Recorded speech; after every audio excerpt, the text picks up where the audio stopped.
नमस्कार बच्चों, मैं मनीष चपराना स्वागत करता हूं आपका रोजगार विद अंकित यूट्यूब चैनल पर। कैसे हैं बच्चों? उम्मीद आप अच्छे हैं। तो एक बार ये कंफर्म कर दो कि आवाज़ क्लियर है, आवाज़ आ रही है। और जैसा आप सभी जानते हैं, हम पढ़ रहे थे बेटा अनुपात समानुपात, ठीक है। तो उसी चैप्टर को आगे लेके हम चलते हैं। पहले तो मैं आपको बताना चाहता हूँ कि जो चीज़ हमने लास्ट में पढ़ी थी कल, ठीक है, ये वाला क्वेश्चन देख लो। कल जो हमने बिल्कुल अंतिम, ठीक है, अंतिम जो टाइप पढ़ी थी, यानी कि कॉन्सेप्ट नंबर 2।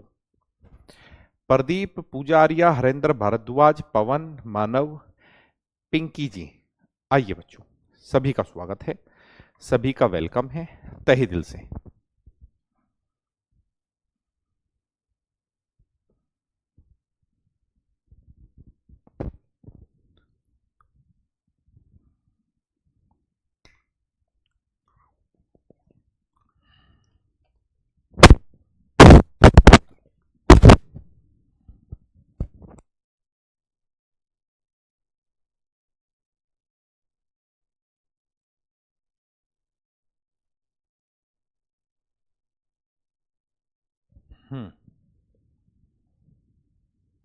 नमस्ते बेटा श्वेता।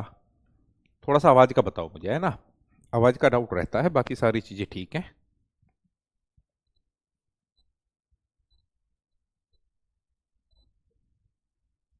नमस्ते नमस्ते नमस्ते। Indrajit, good evening. आवाज का बताओ, आवाज क्लियर है नहीं है बेटा? आवाज क्लियर है नहीं है?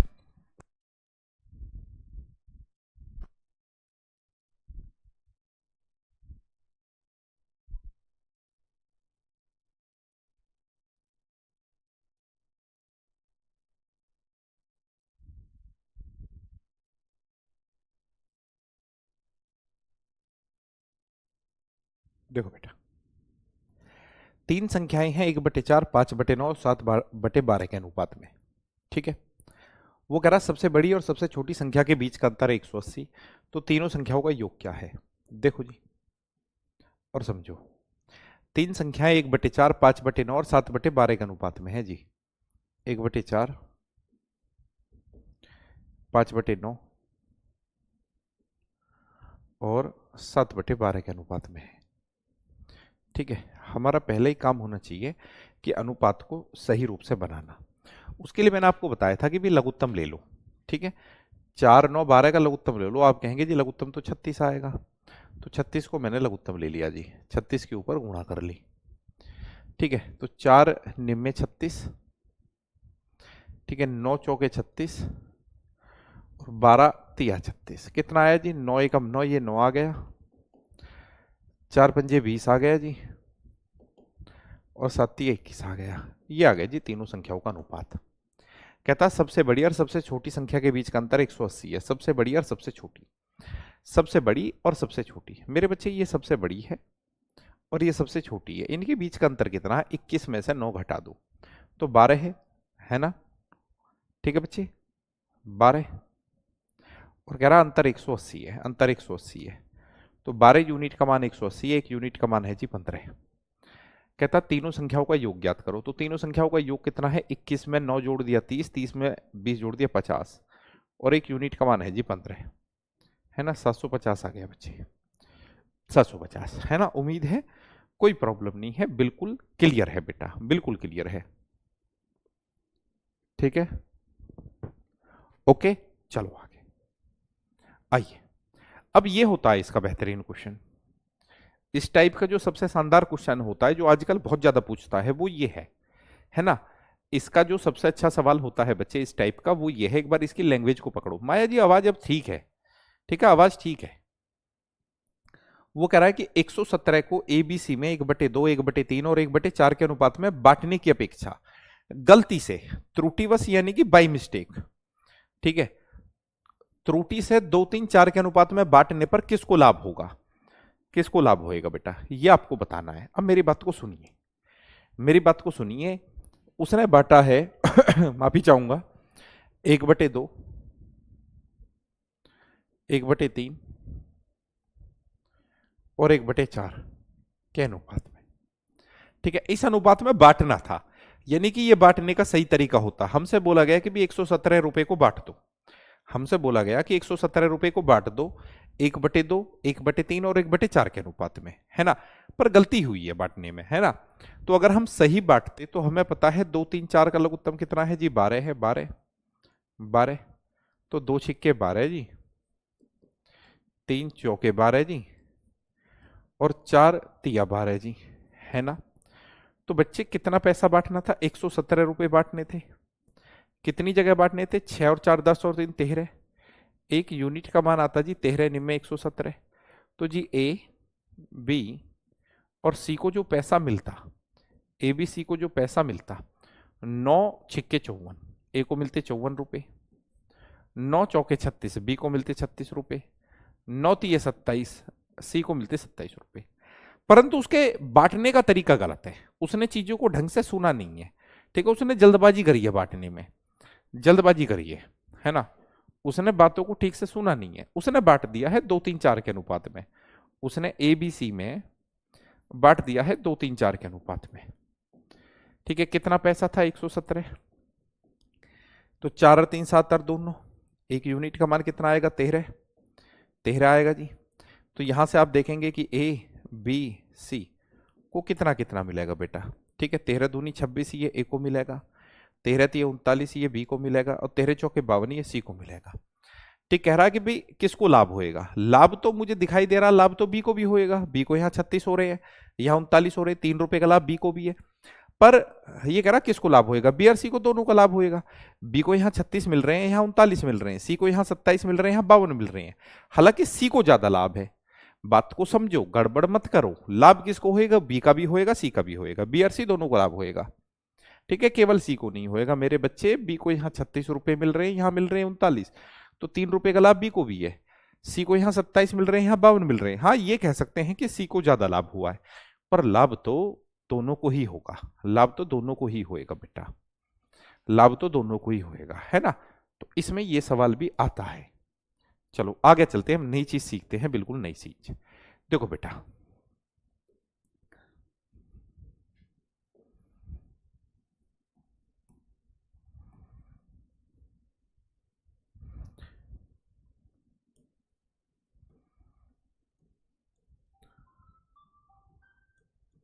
एक मिनट रुकना, ये फोन वाले भी।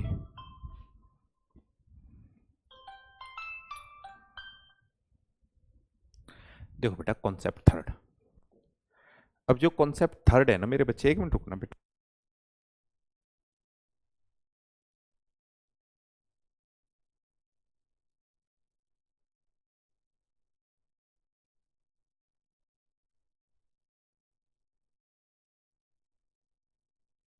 कॉन्सेप्ट थर्ड बेटा, कभी कभी देखो, वैसे तो हमने ये कॉन्सेप्ट पढ़ लिया है, हमने ये कॉन्सेप्ट साधारण ब्याज में भी पढ़ा है, चक्रवर्ती ब्याज में पढ़ा, और पीछे भी पढ़ गए हैं।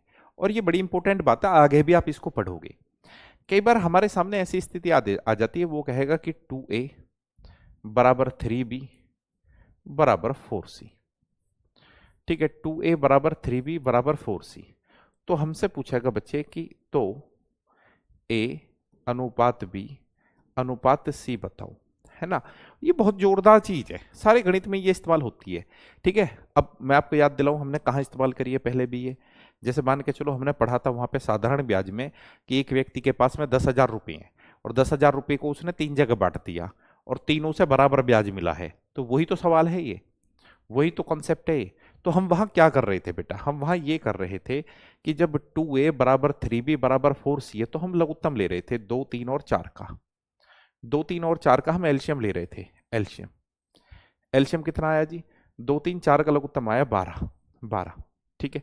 तो यहां से क्या है, सीधा ही एबीसी का रेशियो आ जाता है, ठीक है। सीधा ही एबीसी का रेशियो आ जाता है। कैसे आ जाएगा जी, 2 छिक्के 12, ठीक है, 3 चौके 12, ठीक है बच्चे, 4 तिया 12, ये आ गया भाई। ये अब मान के चलो, ये इसका एडवांस तरीका है, ये इसका बेटा बिल्कुल ट्रिकी मेथड है ना, ट्रिकी मेथड है। अब मान के चलो कि जैसा हमें ये दिया हुआ है, थोड़ा सा मैं आपको याद दिलाना चाहूँ कि भी 2a बराबर 3b बराबर 4c, ये कहीं ना कहीं तो बराबर है। मैं मान लेता हूँ सारे एक के बराबर है। जैसे 2a बराबर 1 है, तो ए का मान क्या आ जाएगा जी, 1/2 आ जाएगा। ऐसे ही बच्चे जैसे 3b बराबर 1 है, 1 के बराबर मान लेता हूं सभी को, तो b का मान कितना आ जाएगा, 1/3 आ जाएगा। ठीक है। ऐसे ही बच्चे 4c को भी आप a के बराबर मान लो, भाई c का 4 गुना 1 के बराबर है, तो c का मान भी कितना आ जाएगा, 1/4 आ जाएगा। अब तो वही कहानी आ गई जी, 1/2 है ना, 1/3 और 1/4 है ना। इनका अनुपात बनाएंगे तो फिर वही बात है, 12 को आप लघुत्तम लेंगे। ठीक है, 2 छिक्के 12 बेटा, 3 चौके 12 बेटा, ठीक है, 4 तिये 12, तो फिर 6 4 3 आ गया। पर ये बहुत बेहतरीन चीज है, ये बहुत बेहतरीन चीज है, ये बहुत खूब चीज है, बहुत शानदार चीज है बच्चे ये, है ना। आइए याद रखना पड़ेगा आपको, जैसे ये है कि 3a बराबर 4b बराबर 5c, तो ए बी सी का मान कितना है, बहुत आएगा आगे भी, ये हर चैप्टर में इस्तेमाल होएगा, ध्यान रखना कि 3a बराबर 4b बराबर में है 5c। ठीक है, कहता है ए अनुपात बी अनुपात सी। तो मेरे बच्चे हमने करा क्या, लघुत्तम ले लिया। लघुत्तम कितना लूं, आप कहेंगे जी लघुत्तम 60 ले लो, 60 है एलसीएम। ठीक है, तो सीधा ही अनुपात आ गया हमारा ए अनुपात बी अनुपात सी का। 3 से 1 कटेगा 20 तिया 60, ठीक है जी। 4 से 1 कटेगा 15 चौके 60, और 5 से 1 कटेगा 12 पंजे 60। ये कहानी है बच्चे, 20 15 12, 20 15 12।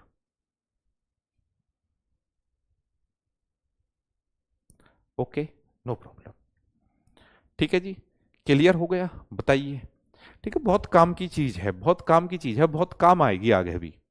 करो, एक और करो इस पे, है ना, इस पर आधारित एक सवाल और कर लो, आगे भी बहुत काम आएगा बेटा ये। चलो देखो एक बार।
शाबाश। सवाल ये है बच्चे कि 3p बराबर 5q बराबर है 15r के, 15r के। हमें चाहिए लघुत्तम। 3 5 और 15 का लघुत्तम क्या है बेटा, 15 ही आएगा। ठीक है, तो 3 पंजे 15, 5 तिये 15 और 15 एकम 15, तो ये हमारा जवाब है। 5 3 1, 5 3 1 है ना, 5 3 1। ठीक है बेटा, चलो एक बार फिर से ट्राई करो। ये 2a होएगा जी। हालांकि ये तो हमने एग्जाम्पल में बता दिया आपको, है ना, एग्जाम्पल यही तो दिया है, यही नंबर थे वहां। तो 2a बराबर 3b बराबर 4c, है ना, ये तो हमने आपको एग्जाम्पल दे दिया था। तो आगे चलते हैं, ये आप कर लेंगे। चलो अब नई चीज सीखते हैं बेटा, ये वाली चीज जो है ना, ये कॉन्सेप्ट सीखते हैं, और ये लास्ट भी है, ये लास्ट भी है इसका। ठीक है, इनके इर्द गिर्द ही चैप्टर घूमेगा। कॉन्सेप्ट 4। ठीक है, अब हमें कई बार ये स्थिति आ जाएगी हमारे सामने, जैसे ये कॉन्सेप्ट नंबर 4 है, समझना बेटा, वो कहेगा p बटे में 2 अनुपात, है ना, बात समझ रहे हैं आप, नहीं समझ रहे, है ना। ओहो हो, कहाँ गया यार, हम भी पागल ही हैं। ये है p बटे 2 बराबर q बटे 3 बराबर r बटे 4।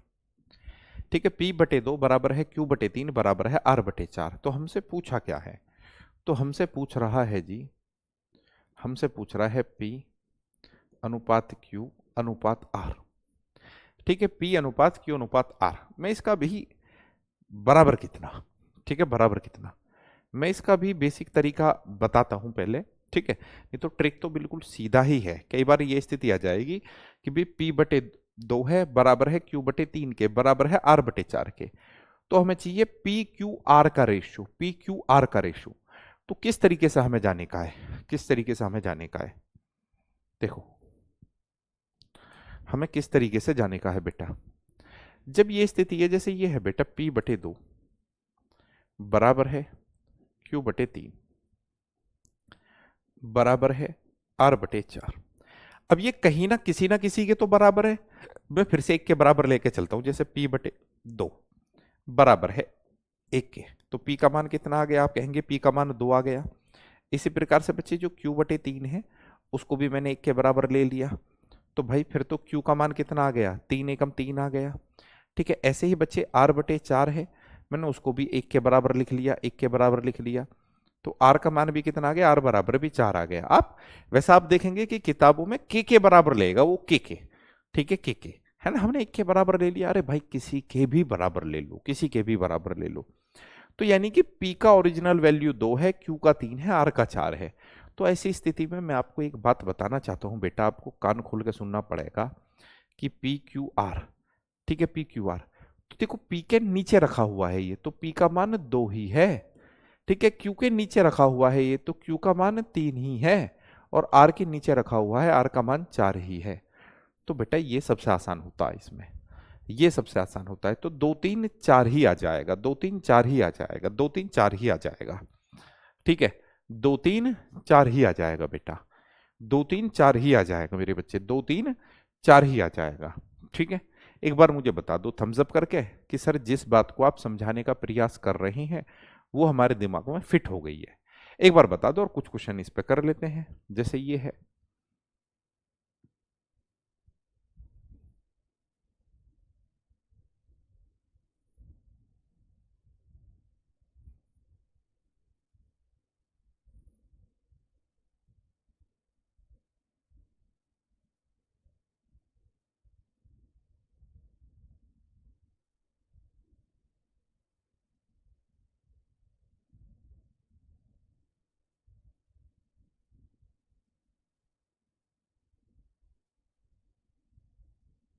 ठीक है, थैंक यू। देखो अब ये कोई बात थोड़ी है इसकी, जब हमें ये दिया हुआ है कि भी A/3 है ना बराबर है B/4 बराबर है C/5 के, C/5 के, तो यही तो ओरिजिनल वैल्यूज हैं कि भी हमसे पूछा जाए कि A अनुपात B अनुपात C बता दो, तो हमें पता है कि भैया A का मान 3 ही है, B का मान 4 ही है, C का मान 5 ही है जी, ये है कहानी। ठीक है, 3 4 5, ठीक है, सीधा मामला है। आओ करो जी, करिए एक सवाल को प्लीज।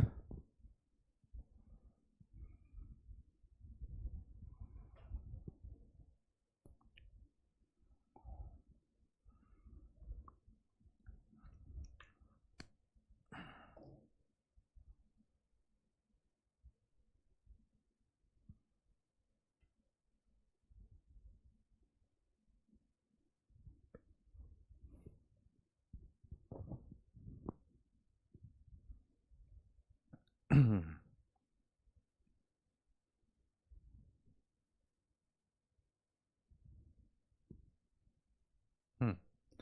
भाई देखो हमसे क्या पूछा, A+B+C/C, तो हमसे ये पूछा गया है कि A+B+C और बटे में C बराबर कितना, ये चीज हमसे पूछी गई है। तो भाई हमें पता है कि A का मान 3 है, B का मान 4 है और C का मान 7 है।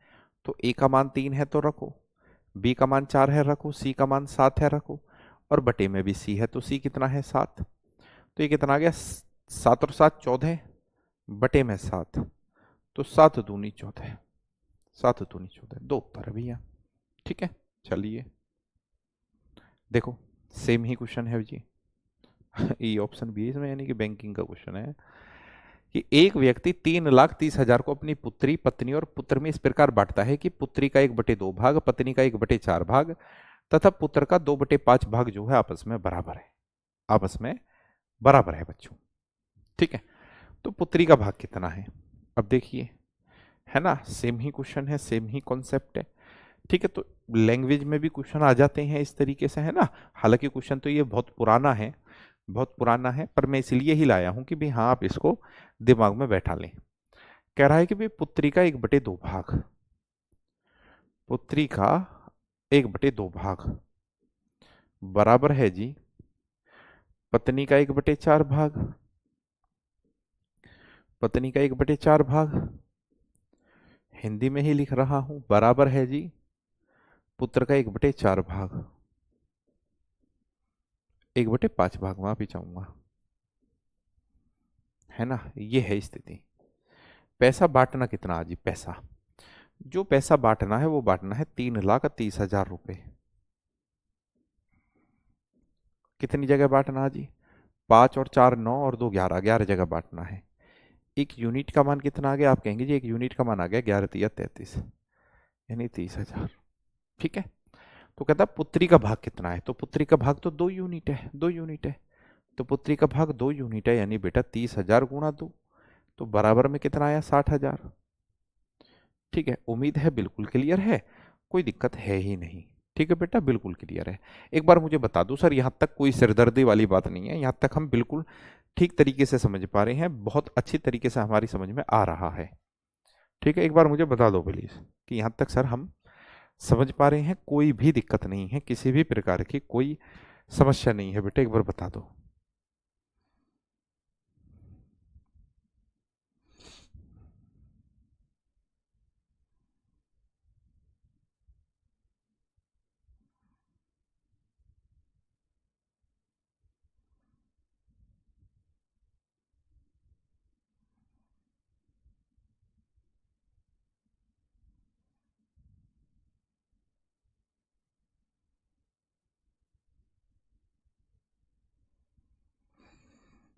हाँ जी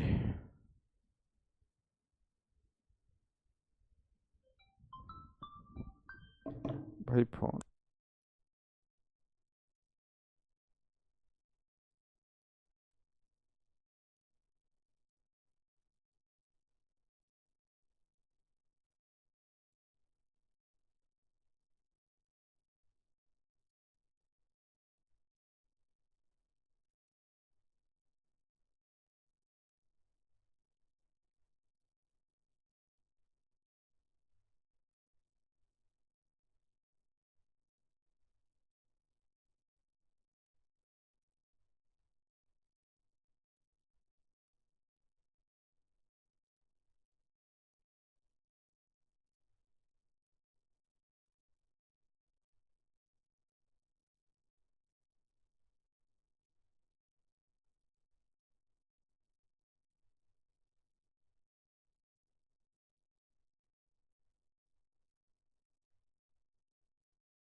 देखो बेटा, अब है ना, अब यहां से हम रेशियो के बारे में तो पढ़ चुके हैं। हाँ वो भी ठीक है शशि, है ना, वो सारी एक ही बातें हैं जो हमने पढ़ी है ना, बाद की तीनों बातें, बाद की तीनों एक ही बातें हैं, है ना, एक ही बातें हैं। पर ऑब्जेक्टिव एग्जाम में हमें डायरेक्ट करना होता है, तो हम इस तरीके से गए हैं, इस वे में गए हैं। बेटा कल से लेके यहां तक जो हम पढ़ रहे थे, वो हम रेशो के बारे में पढ़ रहे थे। किसके बारे में पढ़ रहे थे? रेशो के। अब पढ़ेंगे हम, भाई हम पढ़ रहे थे अनुपात के बारे में, और अब पढ़ेंगे हम समानुपात के बारे में। ठीक है, रेशियो के बारे में कुछ बातें हमने पढ़ ली, अब हम पढ़ेंगे प्रपोर्शन के बारे में। अब देखो, शुरुआत यहां से हो रही है, वो कह रहा 16 और 24 का तृतीय समानुपाती, यानी कि थर्ड प्रपोर्शनल हमें निकालना है, थर्ड प्रपोर्शनल। ठीक है, थर्ड प्रपोर्शनल। जब कभी भी आपसे तृतीय अनुपात पूछा जावे, बहुत आते हैं ये सवाल भी, है ना, तृतीय अनुपात आपसे पूछा जावे, तो इसका एक सीधा सा फॉर्मूला होता है मेरे बच्चे, सीधा सा। ठीक है, वो होता है b² / a। ठीक है, b² / a, b²/a। ठीक है, ये क्यों नहीं है, ठीक है, मैं कैपिटल में लिख देता हूं, कोई दिक्कत नहीं है कि भी b²। ठीक है, ऑब्जेक्टिव ही एग्जाम है, कुछ फर्क नहीं पड़ रहा हम पे, b²/a। ठीक है, कैपिटल में लिख दिया, नहीं तो स्मॉल लेटर में ज्यादा अच्छा लगता, b²/a, b²/a। ठीक है, b² कैसे है भैया, ये a है और ये है b। ये ए है, ये बी है। तो भैया बी स्क्वायर बटे ए, बी यानी कि बेटा 24 गुणा 24, और ए कितना है बेटा, ए कितना है आपका 16 है, 16 16। ठीक है 16। तो बच्चे काटू में, 8 तिया 24, 8 दूनी 16, 2 से बचे ये 12 बार, 12 तिया 36। तो इसका थर्ड प्रपोर्शन आया 36 बेटा। इसका थर्ड प्रपोर्शन कितना है मेरे बच्चे, 36 आया। इसका तृतीय अनुपात कितना है मेरे बच्चे, 36 आया। इसका तृतीय अनुपात आया 36। एक बार हम फिर से ट्राई करते हैं। देखो 14 और 28 का तीसरा समानुपाती बताइए, 14 और 28 का तीसरा समानुपाती, जरा कोशिश करेंगे आप। 14 और 28 का तीसरा समानुपाती बेटा, 14 और 28 का तीसरा समानुपाती।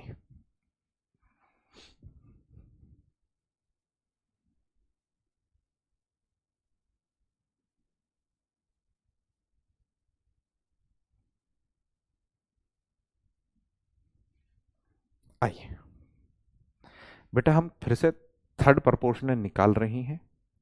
तो मैंने आपको बताया था कि भी तीसरा अनुपात, ठीक है, थर्ड समानुपाती,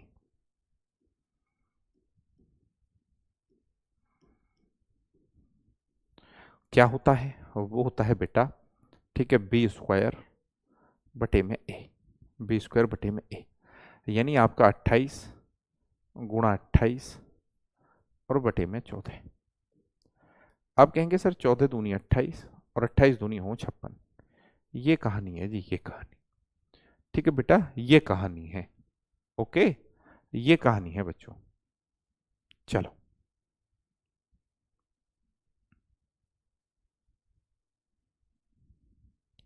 अब आते हैं फोर्थ प्रपोर्शनल यानी कि चतुर्थ समानुपाती पे बेटा। अब आते हैं फोर्थ प्रपोर्शनल यानी कि चतुर्थ समानुपाती पे, चतुर्थ समानुपाती पे।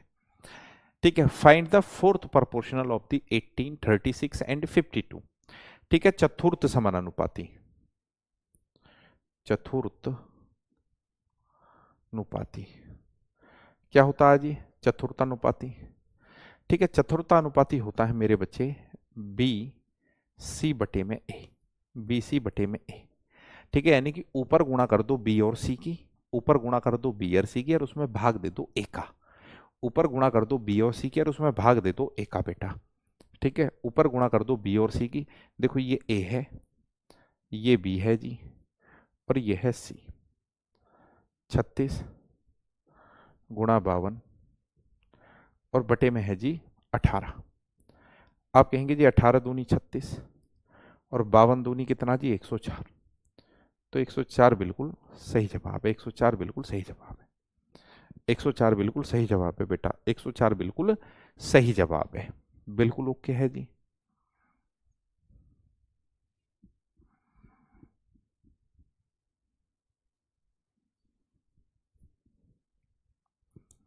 ठीक है बेटा, ओके, नो प्रॉब्लम।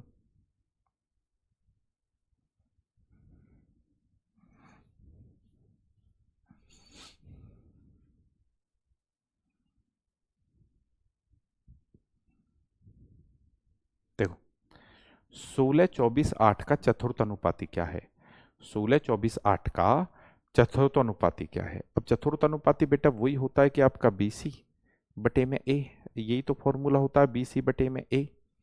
ठीक है, तो आप कहेंगे बच्चे 24 गुणा 8 और बटे में 16, बटे में 16। ठीक है जी, तो 8 दूनी 16 और 2 से ये कट गया जी 12 बार, 12 बार।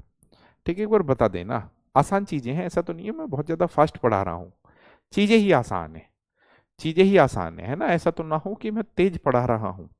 बता देना है ना, चीजें ही आसान है, चीजें ही आसान है। चलो जी,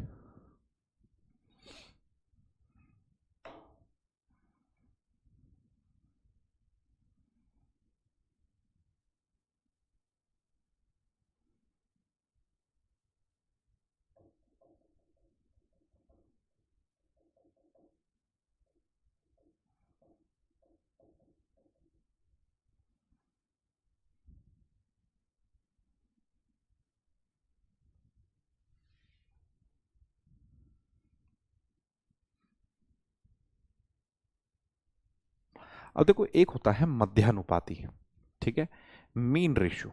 अब मीन रेशियो क्या होता है बेटा, मध्यानुपात क्या होता है, जो मीन रेशियो होता है, मीन रेशियो, ठीक है, ये कैसे निकालते हैं, ठीक है, मीन रेशियो होता है बेटा, आपको कुछ नहीं करना, under root A B, under root A B, ये होता है मीन रेशियो, ठीक है, मीन रेशियो यानी अंडर रूट ए बी, ठीक है, ये ए है जी और ये बी है, ये ए है ये बी है, तो मीन रेशियो हमें निकालने का है, तो ए कितना है जी 3 है, बी कितना है 27 है, ठीक है, तो ये आ गया जी 27 3 81, और आप जानते हैं 81 में से क्या बाहर आएगा, 9 बाहर आएगा, 81 में से क्या बाहर आएगा, 9 बाहर आएगा बेटा, 81 में से क्या आएगा, ठीक है, बहुत बढ़िया बेटा, बहुत बढ़िया, बहुत गजब, बहुत बेहतरीन। चलो निकालो एक मध्य अनुपात।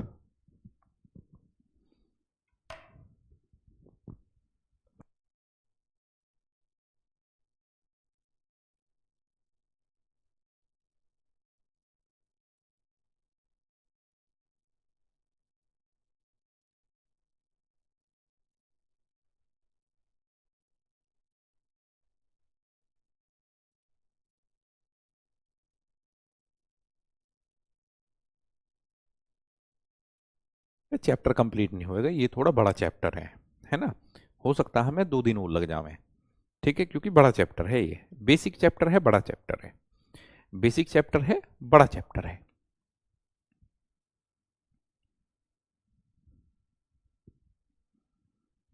आइए जी, 144 और 225 के बीच मध्यानुपाती ज्ञात करना है आपको, 144 और 225 के बीच,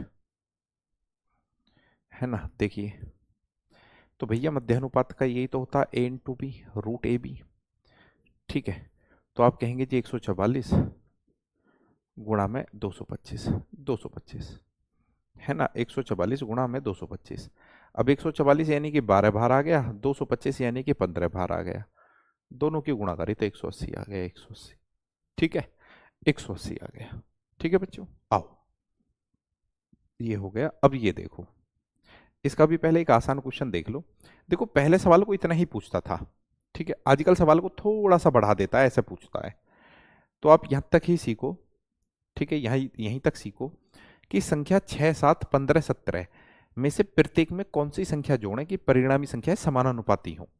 अब देखो पहले तो हमें यह पता हो कि समानानुपाती होता क्या है, मान के चलो ये दे रखा है 1/2 और बराबर में भी 1/2, यानी कि ये समानानुपात में है, या कह सकता हूं कि बेटा ये दे रखा है a/b और बराबर a/b, तो ये जो स्टेज है ना ये समानानुपात में, इसको हम ऐसे भी लिख सकें कि बेटा a अनुपात b, ठीक है, ये साइन होता है समानानुपात का, ये जो साइन है समानानुपात का भी कह सकें, बराबर का भी कह सकें, तो ये स्टेज होती है समानानुपात की, ठीक है।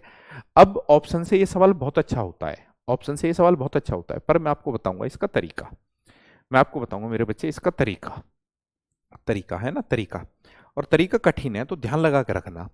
कह रहा संख्या 6 7 15 17 में से प्रत्येक में कौन सी संख्या जोड़ें कि परिणामी संख्या समानुपाती हो।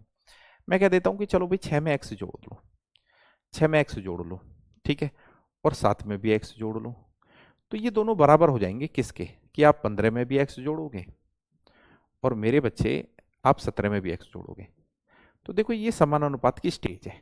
समानानुपात का मतलब ये होता है, अब ये समानानुपात में है, ठीक है, अब ये समानानुपात में है बेटा। अब 6 7 15 17, 6 7 15 17, ठीक है, आप ये देखो 6 है 7 है 15 है और 17 है, ये देखो इनके बीच का डिफरेंस नोट करो आप कि भाई 6 और 7 के बीच 1 का डिफरेंस है और यहाँ 2 का डिफरेंस है, ठीक है, तो 1 और 2, 1 और 2 का लघुत्तम कितना 2 है जी, लघुत्तम तो आप पे आ गई है, 1 और 2 का लघुत्तम कितना 2 है, तो 1 दूनी 2 और 2 एकम 2, है ना।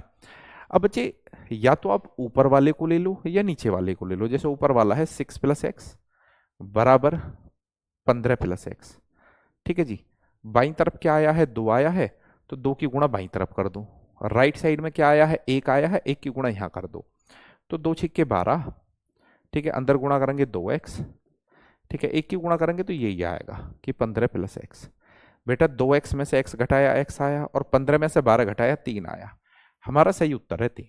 अब तुम 3 जोड़ के देखना, अगर हम ऑप्शन से कर रहे होते कि भी 6 7 15 और 17। इनमें जरा 3 जोड़ के देखना आप, है ना, इनमें जरा 3 जोड़ के देखना। 3 कि भाई 6 में 3 जोड़ दिया 9, ठीक है, 7 में 3 जोड़ दिया 10, 15 में 3 जोड़ दिया 18, 17 में 3 जोड़ दिया 20। तो देखो ये है 9:10 समानुपात, 2 निम्न 18 और 2 ढाई 10। तो यही तो समानुपात की स्टेज है ना। कर ऑप्शन से भी सके हैं, कर ऑप्शन से भी सके हैं, पर आजकल सवाल को थोड़ा सा बढ़ा देता है, इसलिए हमने ऐसे करा है, इसलिए हमने ऐसे करा है। मैं फिर से बताता हूं बेटा, फिर से बताता हूं एक नए सवाल के माध्यम से। कह रहा है कि 16, 10, 16, 22 और 32 प्रत्येक में x जोड़ा जाता है, तो इस क्रम में प्राप्त होने वाली संख्याएं समान अनुपात में होती हैं। तो हमें चाहिए x+1 तथा 3x+1 के बीच मध्य अनुपात। वो कोई बड़ी बात नहीं है, बड़ी बात जो अब समझेंगे वो है, ठीक है। कह रहा है कि प्रत्येक में x जोड़ा जाता है। देखो जी, 10 में हम x जोड़ दें, इसी प्रकार से 16 में x जोड़ दें, तो ये बराबर हो जाता है जी किसके, आप 22 में x जोड़ दो और बटे 32 में x जोड़ दो, ठीक है। ये तो फर्स्ट स्टेज है। दूसरा आप ये देखो कि भी 10, 16, 22 और 32 में कितने का फर्क है, इनका डिफरेंस नोट करना आपको इनका। हाँ हाँ बता रहा हूं बेटा, दोबारा के तिबारा बताऊंगा, मैं 3 बार बताऊंगा इस सवाल को, ठीक है। आओ अब बच्चे 10 और 16 में कितने का गैप है, आपने देखा 6 का गैप है। 22 और 32 में कितने का गैप है, 10 का, ठीक है। 6 और 10 का लघुत्तम कितना आप कहेंगे जी, 30 है लघुत्तम, तो 6 बन जे 30, है ना, और 10 तिया 30, 10 तिया 30। सवाल को आपकी मर्जी है, आप ऊपर से भी ले सकते हैं, नीचे से भी ले सकते हैं, ठीक है। ऊपर की टर्म भी ले सकते हैं, ऊपर है 10 + x, ठीक है, बराबर 22 + x, और नीचे से करेंगे तो भी वही बात है, ठीक है। बाईं तरफ क्या आया 5, यहाँ 5 की गुणा, दाईं तरफ क्या आया 3, यहाँ 3 की गुणा, 5 की गुणा अंदर करेंगे तो 10 पंजे 50 प्लस का 5x बराबर 22 तिया 66 और प्लस का 3x, ठीक है जी। 5x 3x घटा दिया तो 2x, ठीक है। 66 में से 50 घटा दिया 16, तो 2x बराबर 16, तो x बराबर आया जी 8, x का मान 8 आया। यानी कि प्रत्येक में 8 जोड़ा जाता। वीडियो पीयूष हो गई यार, अपना इंटरनेट देख लो, ठीक है ना, अपना इंटरनेट तो देख लो, या कुछ भी ऐसे ही लिखते रहते हो वीडियो पीयूष हो गई यार, ये हो गया है, वीडियो तो चल रही है बेटा, है ना। अब हमें क्या चाहिए, x+1 तथा 3x+1 के बीच मध्य अनुपात। मध्य अनुपात क्या क्या यही तो होता है मध्य अनुपात, √AB, ठीक है। और x का मान आप निकाल चुके हैं, x का मान आपने कितना निकाला, 8 निकाला है, x का मान है 8, तो 8 और 1 9 गुणा 8 तिया 24 और 1 25, 25, ठीक है। आप भी जानते हैं बेटा 9 है तो 3 बाहर आएगा, 25 है तो 5 बाहर आएगा, 5 तिया 15, 15 बिल्कुल सही जवाब है, 15 बिल्कुल सही जवाब है बेटा, 15 बिल्कुल सही जवाब है ना। ये सवाल आपको सीखना पड़ेगा, ये बेहतरीन क्वेश्चन है, ठीक है, ये बेहतरीन क्वेश्चन है, ये आपको जरूर सीखना पड़ेगा बेटा, जरूर सीखना पड़ेगा, जरूर सीखना पड़ेगा, ठीक है। बात आई होगी समझ में, एक बार थम्स अप करके बता दो सर बिल्कुल क्लियर है। और एक और देख लेते हैं हम सवाल ऐसा ही। कह रहा है कि जब x को 19, 28, 55 और 91 से घटाया जाता है तो इस क्रम में प्राप्त संख्याएं समानुपात में होती हैं, ठीक है, समानुपात में। तो x+9 और x² के बीच मध्य अनुपात,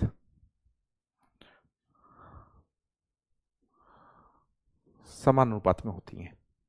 देखो भाई प्रत्येक में से x घटा लो, आप 19 में से x घटा लो, पिछली बार जोड़ने की बात, अब की बार घटाने की है। 28 में से x घटा लो जी, तो ये बराबर हो जाता है जी 55 में से आप x घटा लो बटे 91 में से आप x घटा लो, ये है। तो आप ये देखो जी 19, 19, 28, 55 और 91, इनके बीच का डिफरेंस नोट करो आप, ठीक है, ठीक है, नहीं कर लेना आप, है ना, आप ही कर लेना फिर, ठीक है, आप ही कर लेना बेटा। वर्कशीट भी देता हूं, उसमें बतेर क्वेश्चन दे देंगे। आओ देखो कितने का फर्क है, 9 और 9 18, 9 का फर्क है, कितने का फर्क है जी, घटाते हैं, 11 में से 5 गए 6, ठीक है, 36 का फर्क है। 9 और 36 का लघुत्तम कितना जी, 36 ही है, तो 9 चौके 36 और 36 एकम 36, ऊपर वाला ही ठालू ना, ऊपर वाला ही आसान है कि भाई 19 - x बराबर 55 - x, ठीक है जी। कितने की गुणा है, बाईं तरफ 4 की गुणा है, दाईं तरफ है मात्र 1 की। 19 चौके 76, 4 की गुणा अंदर करूंगा तो माइनस का 4x बराबर 1 की गुणा अंदर करूंगा तो यही रहेगा।